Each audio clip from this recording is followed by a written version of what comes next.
Hello, good morning class. I am Puneet Sharma and today we are going to start our first chapter of class 9, that is France Revolution of history. Okay beta, and today's in this video we will study about the France Revolution. Okay, the social condition of the France Revolution and the causes of the France Revolution.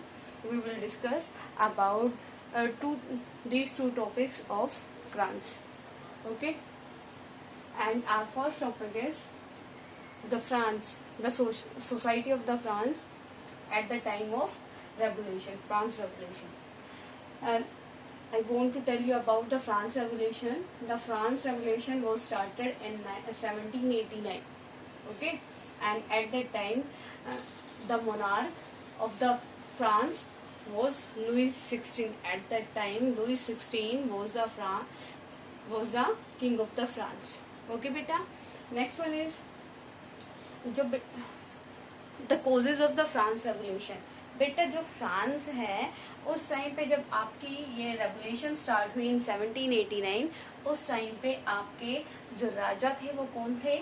वो बेटा Louis 16 थे. ठीक है, जब वो क्या when the king became when the Louis 16 became the king of France, the treasury of France was empty. जब वो क्या बना, जब राजा बना था तो उसका जो था ट्रेजरी बिल्कुल एम्पटी था. उसके बहुत सारे रीजंस थे. ठीक है, उसके पास मतलब अपने एक्सपेंडिचर जो थे, एक्सपेंड करने के लिए मनी उसके पास बिल्कुल भी नहीं थी. उसका जो किंग का ट्रेजर होता है वो बिल्कुल एम्पटी हो चुका था. ठीक है, बहुत सारे रीजन थे. उसमें से जो मेन रीजन है that was the wife of Louis 16, Marie Antoinette. जो बेटा मैरी एंटोइनेट है वो वाइफ है किसकी? आपकी क्वीन है फ्रांस की, और वो ऑस्ट्रिया की प्रिंसेस रही है. ठीक है, वो ऑस्ट्रिया की प्रिंसेस थी और फ्रांस की क्या है? फ्रांस की क्वीन थी बेटा, और वो बहुत एक्स्ट्रा वेजेंट थी. ठीक है, बहुत ज्यादा एक्स्ट्रा वेजेंट थी, बहुत ज्यादा पैसे खर्च करती थी.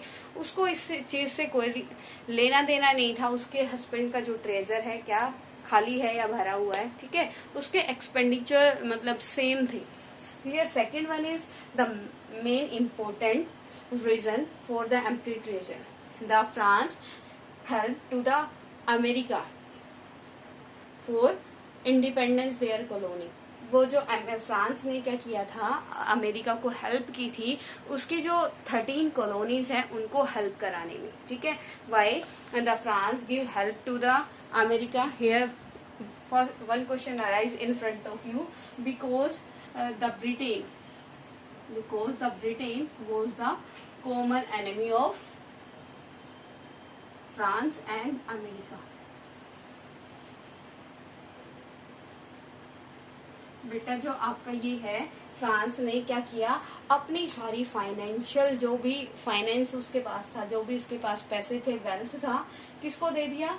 अमेरिका को दे दिया. किस चीज के लिए? अमेरिका को फ्री कराने में. ठीक है, as we know that the America got independent in 1779. ठीक है, तो उससे क्या हो गया, फ्रांस का सारा ट्रेजर खत्म हो गया. तो रीजन क्या रहा कि क्यों जो आपका फ्रांस है वहां उसके किंग ने ब्रिटेन को हेल्प की, अपनी वेल्थ को मतलब इतना उसके ऊपर स्पेंड कर दिया.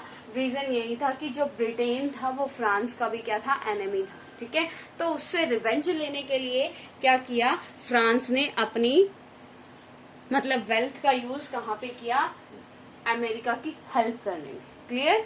नेक्स्ट टॉपिक है बेटा causes of the revolution. Causes of the revolution, it is very important question.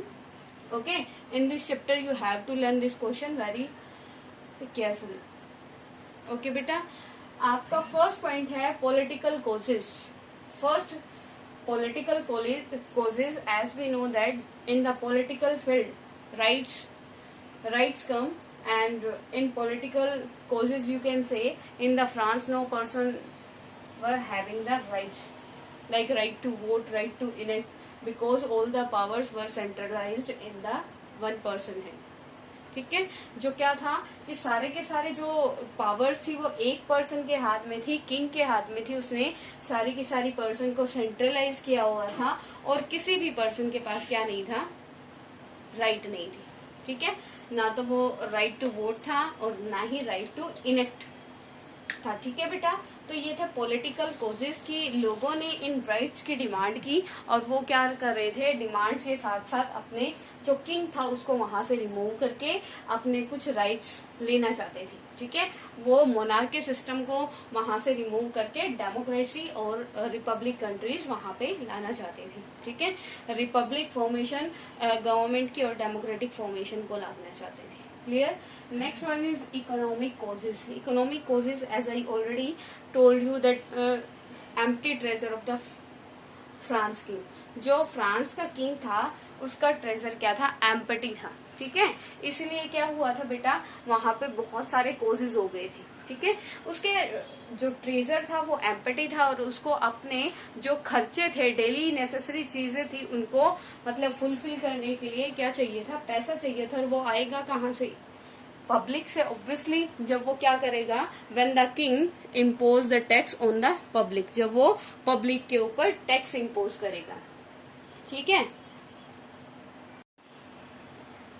तो बेटा जो आपके ये जो एम्प्टी ट्रेजर था उसको फिल करने के लिए जो किंग ने क्या करने के लिए ट्राई किया, टैक्स इंक्रीज करना था। ठीक है, the king of France wants to increase the tax at that time. तो इसीलिए क्या हो गया था, सोशल कॉजेज जो आपके थर्ड स्टेट थे वो इस चीज को लेकर बहुत ज्यादा एग्री हो गए, एंग्री हो गए और उन्होंने क्या कर दिया, स्ट्राइक करनी शुरू कर दी, मूवमेंट्स करने शुरू कर दी। ठीक है बेटा, क्योंकि उनको पता था eight that time only the third state, at that time only third state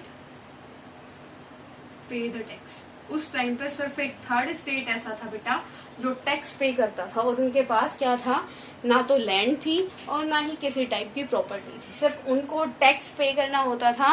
और वो एट दैट टाइम उनकी कंडीशन ऐसी थी कि वो खुद के लिए ही जो अपना फूड ग्रेन्स की डिमांड है वही फुलफिल नहीं कर पा रहे थे। Then how they will pay the increased tax, तो वो इंक्रीज टैक्स कैसे देंगे, तो उन्होंने क्या किया, the third state at that time, the third state was totally fed up from the government policies. ठीक है, that's why they start their strike, that's why they start their movement. Got it बेटा, इसलिए उन्होंने movement शुरू कर दी। Clear. And your third causes of France revolution, that is social causes. Social causes क्या है बेटा, I want to tell you about society of the France। बेटा सोसाइटी जो है उस समय जो वो टाइम था, at the time of France revolution, the society was divided into 3 states। First one is clergy, second one is nobility and third one is third state. ठीक है, and clergy you can say father और related to church। Okay, जो भी person होते हैं church से related वो कौन से स्टेट में आते हैं, इन clergy. And nobility related to king and their ministers. इसमें क्या होता बेटा, ये कौन से लोग आते हैं इसमें, जो किंग से रिलेटेड थे, उसके मिनिस्टर्स वगैरह थे, उसके रिलेटिव्स वगैरह। ठीक है, and in third state all the lawyer, businessman, landlords, peasants, cobbler, जितने भी आपके कारपेंटर, जितने भी आपके बाकी के लोग रह गए, वो सारे कहाँ आते, थर्ड स्टेट के में। ठीक है, और थर्ड स्टेट में जो बेटा आते, मतलब उनकी कंडीशन इतनी अच्छी नहीं थी, ठीक है, कि वो टैक्स पे कर सके।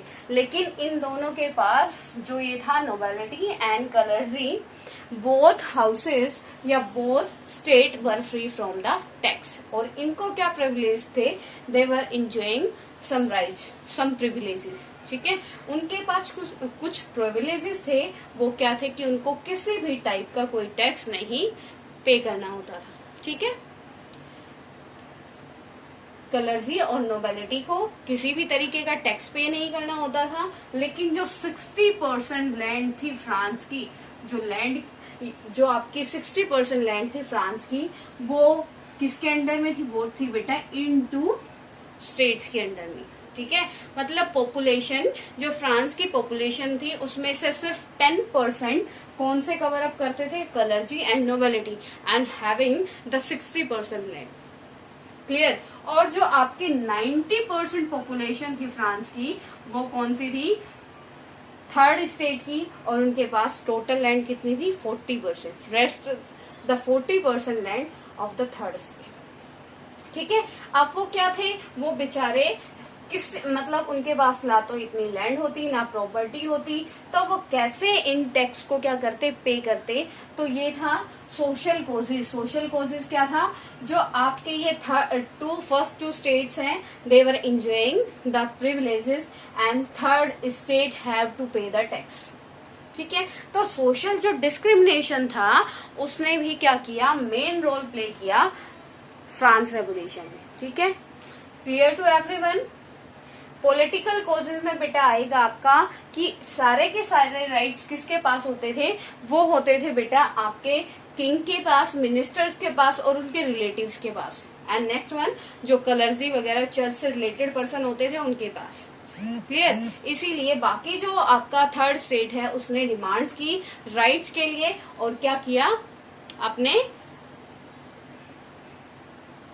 किंग के अगेंस्ट वॉइस रेज कर दी। ठीक है बेटा, अब नेक्स्ट वन है पॉलिटिकल राइट में ही, पॉलिटिकल कोजेस में ही, जो आपका था every person, every state having one vote.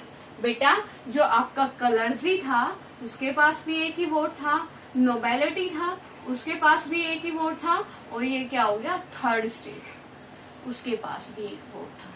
ठीक है, और जो डिसीजन होता, जो भी आपका क्या होता, रूल रेगुलेशन बनते, the every rule regulation on the based of the majority.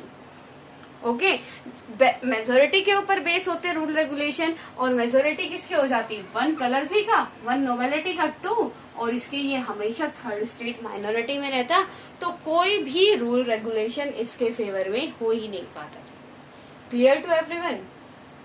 अब ये बेटा क्या है, at the time the people of the third state wants to change the election system in the France.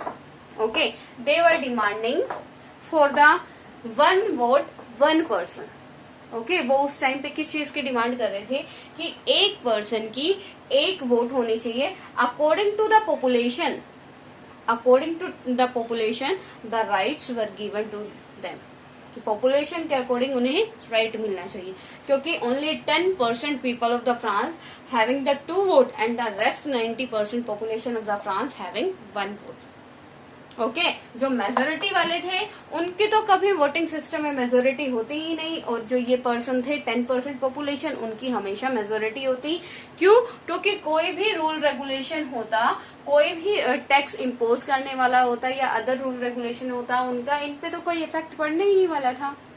ठीक है बेटा, because they were enjoying the privileges, इनके पास कुछ स्पेशल राइट्स थे जिनके चलते हम इनको कुछ नहीं कह सकते थे। ठीक है, your next cause is beta of the France revolution, that is growing of middle class. growing of middle class, बेटा उस टाइम पे क्या हुआ था, जो आपकी मिडिल क्लास है वो क्या होनी शुरू हो गई थी, ग्रो होनी शुरू हो गई थी, उनको अपने राइट्स के बारे में नॉलेज होनी शुरू हो गई थी। That's why the middle class at that time raise their voice against the king.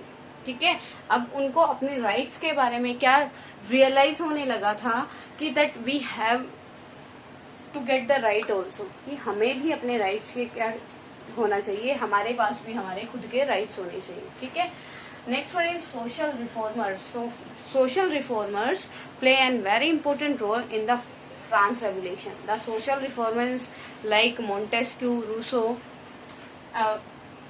write many magazines and newspaper for the middle class. उन्होंने क्या किया बेटा, उन्होंने बहुत सारे न्यूज़पेपर में अपने व्यूज स्प्रेड करने शुरू कर दिए, न्यूज़पेपर के थ्रू मैगजीन लिखनी शुरू कर दी, मैगजीन के थ्रू अपने जो क्या है अपनी आइडियोलॉजी, अपने आइडियाज, अपने व्यूज फ्रांस में स्प्रेड करने शुरू कर दिए। At that time the Rousseau who was the very famous philosopher, okay, at that time ही express their views related to the socialism. उसने अपने सोशलिज्म से रिलेटेड क्या किया, व्यूज दिए अपने, जिसमें उसने क्या कहा कि जो मिडिल क्लास है बहुत इम्पोर्टेंट है, और उसने लिबर्टी, फ्रीडम और इक्वालिटी की थ्योरी दी बेटा, ठीक है, कि क्या होना चाहिए, हर एक person, that every person is equal in the society, that's why the labour and the middle class have to raise their voice against their king, ठीक है। तो उसने क्या मतलब ये अपने व्यू स्प्रेड करने शुरू कर दिए, जो मिडिल क्लास थे उनको उनकी वैल्यू बतानी शुरू की कि आपको भी क्या होना चाहिए, आपके भी खुद के कुछ राइट्स होने चाहिए, ताकि आप भी फ्रांस की रेवोल्यूशन में मतलब फ्रांस को इम्प्रूव करने में एक मेन रोल प्ले कर सके, ठीक है। उनके व्यूज से इम्प्रेस होकर, उनके व्यूज के इन्फ्लुएंस में आकर जो वहाँ की पब्लिक थी, उन्होंने किसके अगेंस्ट बेटा, जो वहाँ का मोनार्क था उसके अगेंस्ट अपने मतलब काम करने शुरू कर दिए, ठीक है। Next one is voting system in France. Voting system in France before the France revolution, before the 1789 क्या हुआ था बेटा, क्या वोटिंग सिस्टम था, वन स्टेट वन वोट, जो अभी हमने डिस्कस किया, the three states of the France, clergy, nobility and third state. Before the France Revolution, every state having the one vote, ठीक है, one vote of clergy, one vote of nobility and one vote of third state, ठीक है। और majority पे जो आपका rule regulation बनते हैं on the behalf of the majority. And one more important thing here, in the France, if the king wants to make any rules and regulation, then he or she have to take the permission from the general, state general, ठीक है। State general बेटा एक post होती है France में। अगर उस time पे क्या रूल था, अगर किंग को कोई भी चेंज करने हैं, ठीक है, अगर रूल रेगुलेशन बनाने हैं, तो उसको किससे एडवाइस लेनी पड़ेगी, किससे मतलब परमिशन लेनी पड़ेगी, स्टेट जनरल से, ठीक है। तो क्या हुआ उस टाइम पे जो वोटिंग होती थी बेटा, मेजोरिटी के बिहाफ पे होती थी, 3 वोट थी उस time, 1 vote of clergy, 1 vote of nobility and 1 vote of third state, ठीक है। और मेजोरिटी के बिहाफ पे क्या लिया जाता, डिसीजन लिया जाता। लेकिन after the France revolution which type of election system were there, active and passive. बेटा एक्टिव पर्सन, एक्टिव सिटीजन उनको बोलते हैं फ्रांस में, जो क्या करते हैं in France, who gave the tax to the government according to France government, that is active citizen.